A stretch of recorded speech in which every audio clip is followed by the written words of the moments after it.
Bismillahirrahmanirrahim. Assalamualaikum warahmatullahi wabarakatuh. Alhamdulillahirabbil alamin. Alladzi ja'ala asy-syamsa wal qamara husbana. Asyhadu an la ilaha illallah wahdahu la syarikalah wa asyhadu anna sayyidana Muhammadan abduhu wa rasuluhu la nabiyya wa la rasula ba'da. Allahumma shalli wa sallim ala sayyidina Muhammad.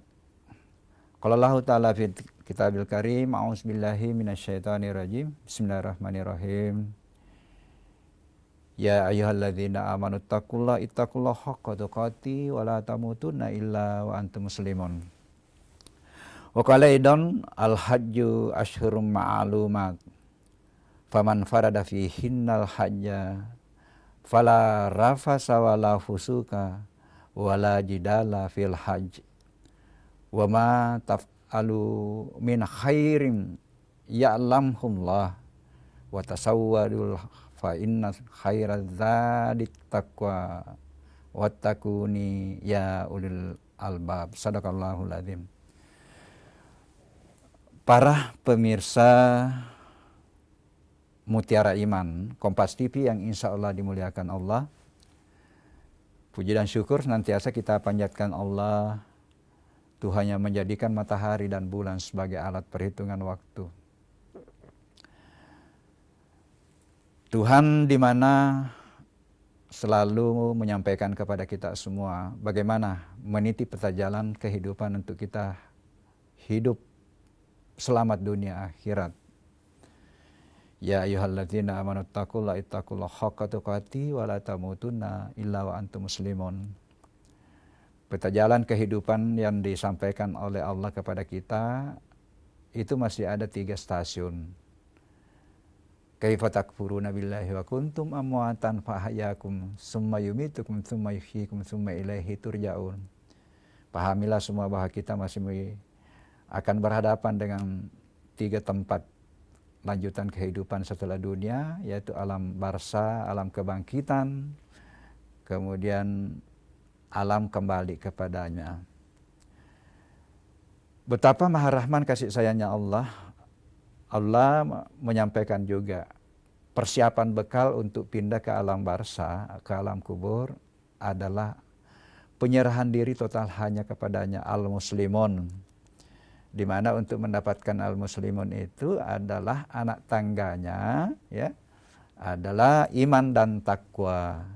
Ya ayyuhalladzina amanu taqullaha haqqa tuqatih wa la tamutunna illa wa antum muslimun. Nah, bagaimana meniti peta jalan ini, ya?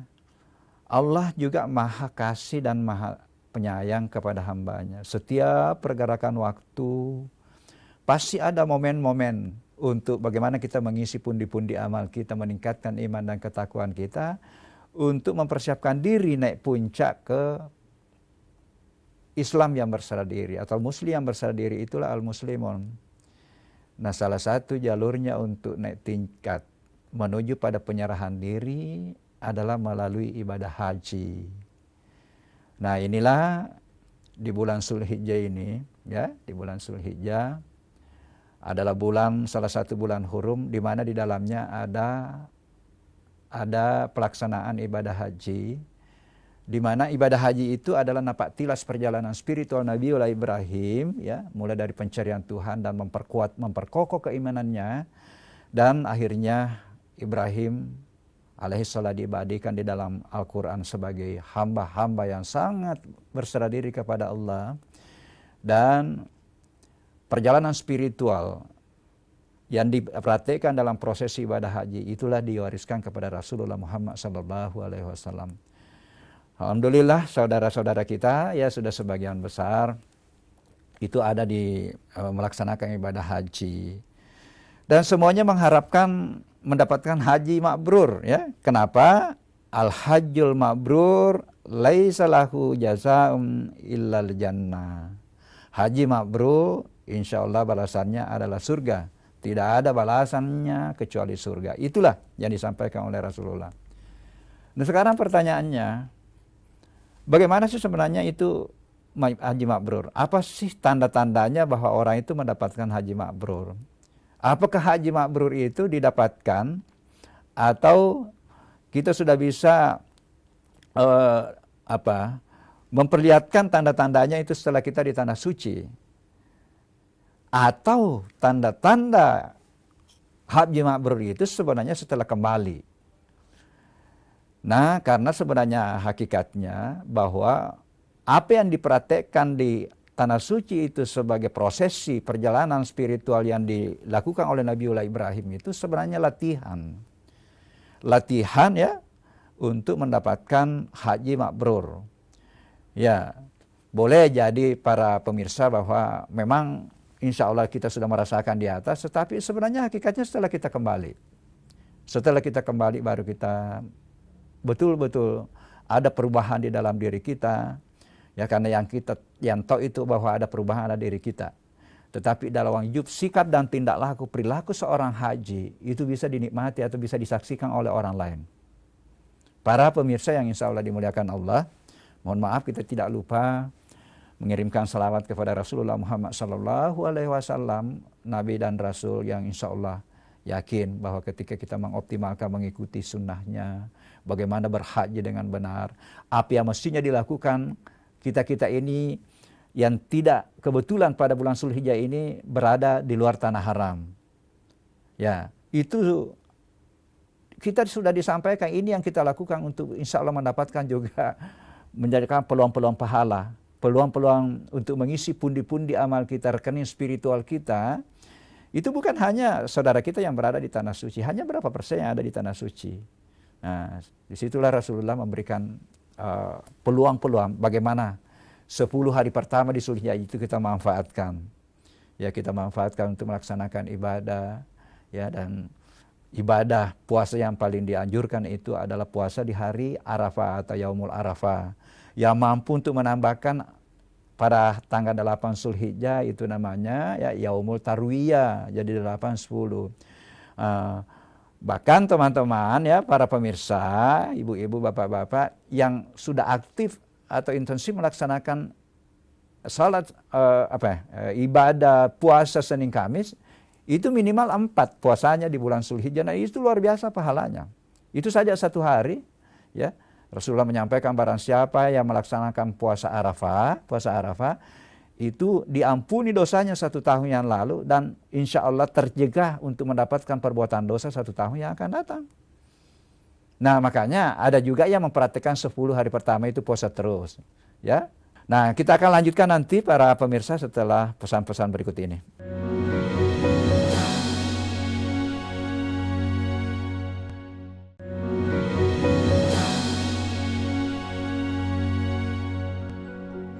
Para pemirsa Mutiara Iman Kompasif yang insya Allah dimuliakan Allah. Saya kembali bahwa semua orang yang mengunjungi Baitullah pasti cita-citanya ingin mendapatkan haji mabrur. Kenapa? Insya Allah haji mabrur itu adalah balasannya adalah surga. Itulah hadis Rasulullah. Nah,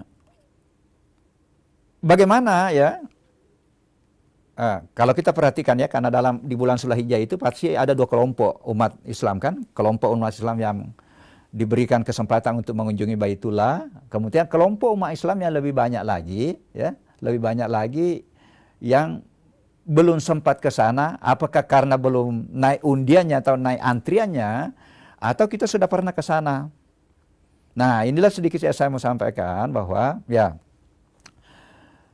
saudara-saudara kita yang mengunjungi Baitullah itu ingin semua untuk mendapatkan haji mabrur. Haji mabrur itu sebenarnya puncak perjalanan spiritual kita untuk menyerahkan diri, berserah diri kepada Allah. Itu al-muslimun ya. Ya ayyuhallazina amanu taqullaha haqqa tuqatih wa la tamutunna illa wa antum muslimun. Jadi sebenarnya proses itu adalah proses untuk peningkatan takwa yang sebenarnya takwa untuk menuju pada penyerahan diri. Itulah mabrur. Kelompok yang kedua, kita ini yang apakah sudah pernah ke sana atau yang belum pernah karena memang belum sampai, sudah mendaftar tapi belum sampai, itu berpeluang untuk mendapatkan juga posisi kemuliaan, yaitu posisi la'allakum tattaqun. Posisi al-muslimun atau posisi minimal takwa yang haqqa tuqatih. Salah satunya tadi konsisten menjaga apa yang didapatkan di bulan suci Ramadan, itulah la'allakum tattaqun. Kemudian setelah masuk bulan Zulqa'dah itu Allah menyampaikan jangan menganiaya diri, ya, dipelihara di situ. Kemudian 10 hari pertama ini dimanfaatkan berkurban, ya, berkurban, dan insya Allah melaksanakan salat Id nanti. Di salat Id di hari 10 itu akhirnya akumulasi dari itu insya Allah bisa mendapatkan juga predikat takwa yang sebenarnya, takwa sebagai tangga untuk menuju al-muslimun. Apalagi memperbanyak takbir, takbir mulai masuk subuh hari ke-9 itu sudah disunahkan memperbanyak takbir, apalagi malamnya takbir, tahmid, tahlil. Ya, kalau saudara-saudara kita di atas itu, ya, memperbanyak membaca talbiyah, labbaik Allahumma labbaik, labbaik Allahumma la syarika laka labbaik, innal hamda wan ni'mata laka wal mulk la syarika laka labbaik. Kalau kita di sini memperbanyak takbir, Allahu Akbar, Allahu Akbar, Allahu Akbar. La ilaha illallah, Allahu Akbar, Allahu Akbar, walillahil hamd. Sampai 3 hari setelah hari Lebaran, itu disebut hari Tasyrik. Di situ masih kita diberikan kesempatan untuk berkurban. Kemudian sampai asar, ya, 13 Zulhijjah itu kita masih dihimbau untuk memperbanyak takbir. Para pemirsa yang insya Allah dimuliakan Allah, nah sekarang apa tanda-tandanya karakter haji mabrur? Yang pertama, ya minimal ada 4. Yang pertama, haji mabrur, ketakwaan atau ketaatan seorang haji meningkat. Kalau kita berbicara ketaatan, itu hanya 2. Ketaatan melaksanakan kebaikan yang dianjurkan, dan ketaatan untuk menghindari larangan. Itu aja ya. Nah, saya berikan contoh, misalnya kebaikan yang terkait dengan ibadah, sholat jamaah di masjid. Ketika sebelum ke tanah suci, sholat jamaahnya itu masih bolong-bolong di masjid. Tetapi kembali dari tanah suci, insya Allah full, ya, jamaahnya di masjid. Itu namanya meningkat ketaatan. Ketika sebelum ke tanah suci, masih rawatibnya itu masih terkadang ditinggalkan. Tahajudnya terkadang masih ditinggalkan, duhanya. Setelah dari sana, semuanya insya Allah dilaksanakan.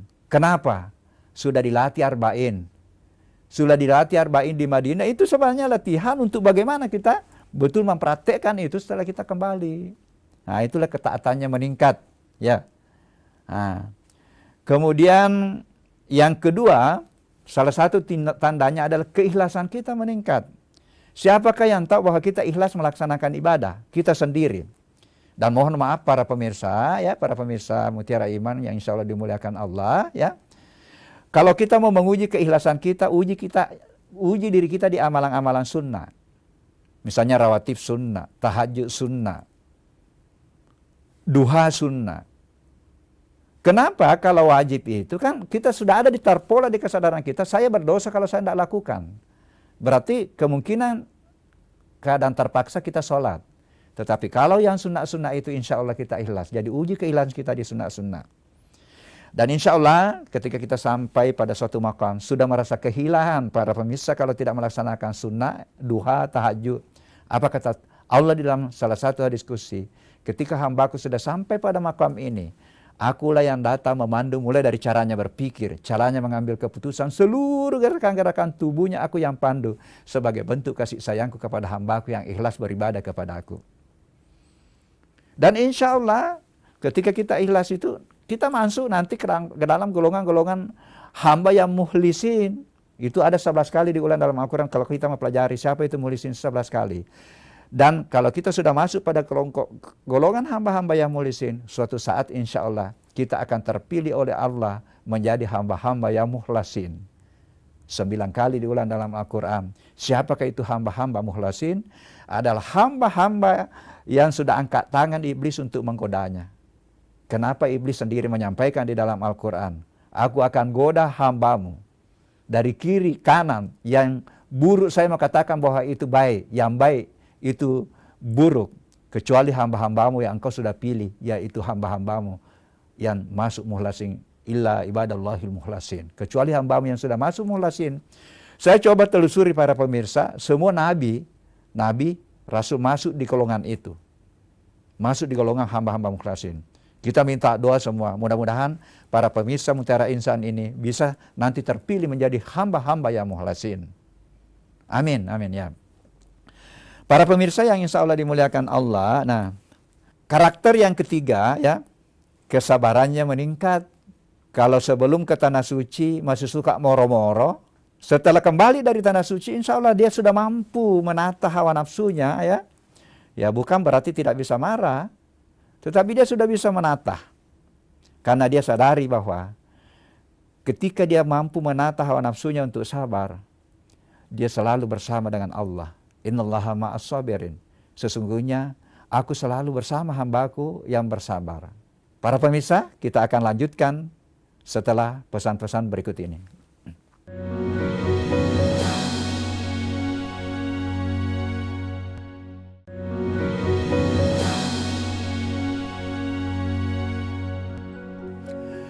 Para pemirsa Mutiara Iman Kompas TV yang insya Allah dimuliakan Allah ya. Jadi kesabarannya meningkat. Dan minta doa juga kepada Allah. Kita sampai nanti pada suatu posisi, namanya posisi sabur. Karena tingkatan kesabaran yang tingkat tinggi adalah sabur. Sabur itu sudah tidak membedakan antara diberikan nikmat atau diberikan ujian, diberikan cobaan. Selalu bersabar menerima apa yang diberikan oleh Allah. Ya. Yang keempat, kemauan mau berkorban meningkat. Rasa empati, kepedulian sosialnya meningkat. Ketika dia melihat orang membutuhkan bantuan, selalu tergugah untuk membantu. Jadi solidaritas lingkungannya bertambah, baik lingkungan sosial ya kepada sesama manusia maupun kepada seluruh makhluk. Mohon maaf pemirsa, saya selalu selipkan ini. Jadi kepedulian kita kepada seluruh makhluk. Apapun namanya makhluk itu. Termasuk nyamuk. Ya. Jangan biasakan bahwa begitu belum sampai saatnya untuk dimusnahkan itu makhluk. Kita pukul nyamuk dengan emosi. Ya. Ya meskipun tidak mudah sampai ke tataran ini. Ya. Karena semuanya itu adalah makhluk ciptaan Allah yang tidak ada sia-sia diciptakan. Ma khalaqta hadza batila subhanaka faqina adzabannar. Tetapi ini tidak mudah. Tetapi jangan kita terlalu sampai ke sana. Tanaman saja dijaga, dipelihara. Kalau kita tidak bisa ikut menanam tanaman, minimal janganlah ikut merusak tanaman. Bumi ini sudah menangis. Bumi sudah menangis. Apa yang kita saksikan ini? Hujan sudah susah untuk diprediksi karena kerusakan lingkungan. Hancur lingkungan ini. Dan pasti kita nikmati akibat dari perbuatan kita. Dan bukan hanya yang berbuat menikmati, tetapi kita yang tidak berbuat juga menikmati. Makanya dibutuhkan dakwah. Anomali iklim, kekacauan cuaca ini, itu akibat kerusakan lingkungan. Akibat dari hutan itu dieksploitasi besar-besaran karena kepentingan jangka pendek. Karena kesadaran kehalifaan orang yang merusak itu tidak disadari, yakin pasti akan dipertanggungjawabkan di hadapan Allah. Apapun yang kita lakukan, baik yang terkait dengan kebaikan maupun yang terkait tadi pelanggaran-pelanggaran, yakin nafsi pasti akan kita pertanggungjawabkan. Ya. Tetapi kita tidak boleh mengatakan tidak usah misalnya ceramah, tidak usah saya menyampaikan membuat undang-undang tentang lingkungan. Karena biar masing-masing nanti mempertanggungjawabkan. Karena berdampak pada kehidupan sosial. Makanya pemerintah juga harus turun tangan. Turun tangan bagaimana membuat regulasi untuk menjaga lingkungan. Hadirin sidang jemaah yang insya Allah dimuliakan Allah. Jadi ini ya, jadi 4, ingat keempat. Nah sekarang pertanyaannya, apakah keempat karakter ini hanya bisa dimiliki orang yang naik haji? Keempat karakter ini bisa dilatihkan dimanapun kita berada. Ketaatan kita untuk melaksanakan kebaikan-kebaikan bisa dilatih dimanapun. Bisa dilatih di seluruh dunia, bisa dilatih di Makassar, bisa dilatih di Indonesia. Keempat karakter ini bisa dilatihkan. Sehingga semuanya berpeluang untuk mendapatkan posisi berserah diri kepada Allah. Baik yang ke tanah suci maupun yang belum ke tanah suci.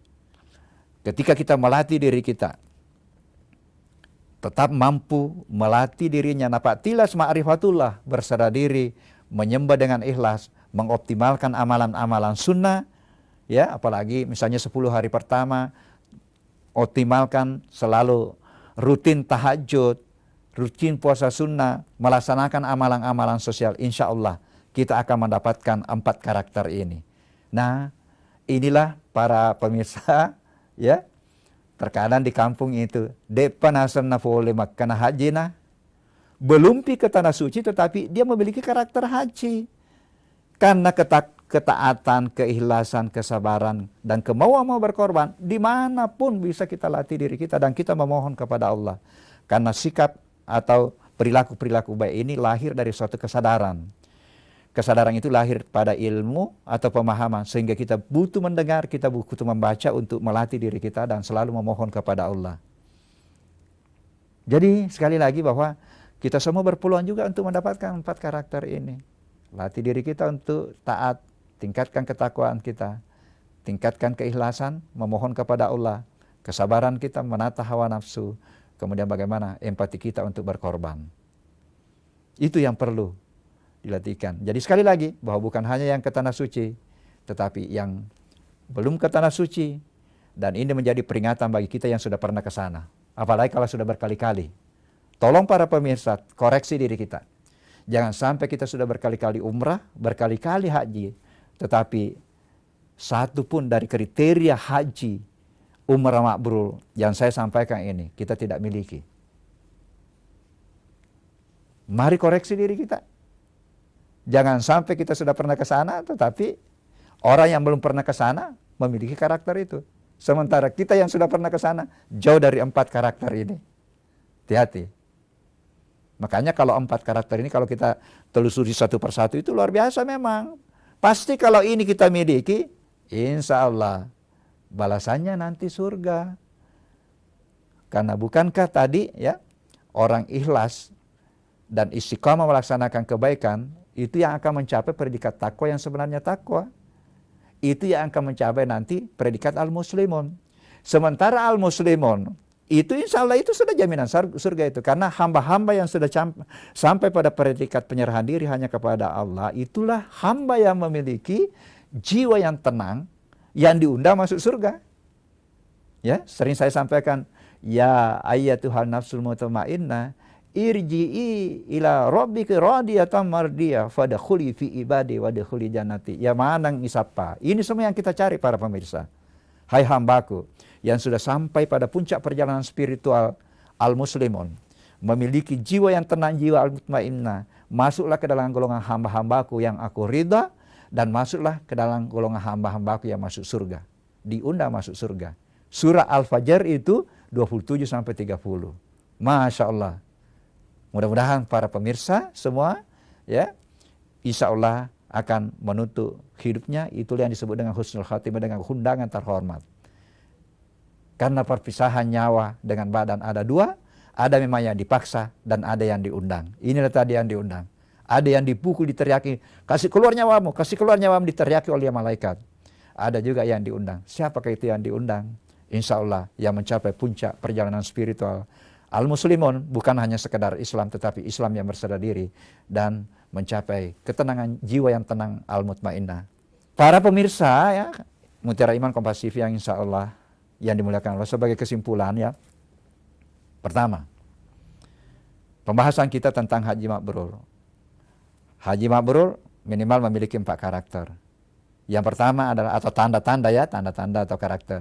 Ketaatannya meningkat, melaksanakan apa yang diperintahkan, dan taat untuk menghindari apa yang dilarang. Baik yang terkait dengan ibadah ritual, sholat, puasa, maupun terkait dengan muamalah. Ya pekerjaan kita di kantor, kita diperintahkan untuk jujur dan bertanggung jawab. Yang kedua, keikhlasan kita untuk melaksanakan kebaikan itu meningkat. Dan mudah-mudahan menjadi tangga untuk kita masuk pada hamba-hamba yang mukhlasin. terpilih oleh Allah. Itulah posisi para nabi dan rasul, dan insya Allah para waliullah. Kemudian ketiga adalah kesabarannya meningkat, mampu menata hawa nafsunya, menata kesabarannya, karena mereka sadari, kita sadari bahwa orang yang sabar selalu dibersamai dengan Allah. Disitulah rahasianya sebenarnya. Kenapa puasa itu sangat dimuliakan? Karena orang tidak mungkin sampai puasanya kalau tidak sabar. Sehingga kalau kita latih diri kita puasa sunnah, insya Allah kita melatih diri kita selalu bersama dengan Allah. Yang keempat adalah kemauan berkorban, rasa empati kepada sesama manusia dan empati kepada seluruh makhluk Allah. Keempat karakter ini bisa dimiliki juga orang yang belum pernah ke tanah suci tetapi memiliki karakter ini. Dan ini menjadi ukuran bagi kita yang sudah pernah ke sana. Jangan-jangan kita jauh dari empat karakter ini. Mari koreksi diri kita. Mari koreksi diri kita untuk menghadirkan atau hadirnya kembali empat karakter ini sampai menutup nanti hidup kita yang insya Allah husnul khatimah dengan, saya ulangi lagi, dengan mendapat panggilan terhormat dari Allah. Ya ayyatuhan nafsu mutmainnah, irji'i ila rabbiki radiyatan mardiyah, fadkhuli fi ibadi wadkhuli jannati. Ini semua yang dicari pemirsa. Berawal dari mengaku di hadapan Allah sebagai hamba, Allah subhanahu qalu bala syahidna, mencari jalan untuk diakui oleh Allah sebagai hamba. Saya kira itu para pemirsa, mudah-mudahan ini bisa mencerahkan, ya, mudah-mudahan bagi yang belum pernah ke tanah suci tetapi melatih dirinya untuk mendapatkan empat karakter ini, insya Allah akan mendapatkan kemuliaan di sisi Allah. Boleh jadi melebihi dengan saudara-saudara kita yang sudah pernah ke sana. Begitu pula sebaliknya. Wallahu muwaffiq ila aqwamit thariq. Assalamualaikum warahmatullahi wabarakatuh.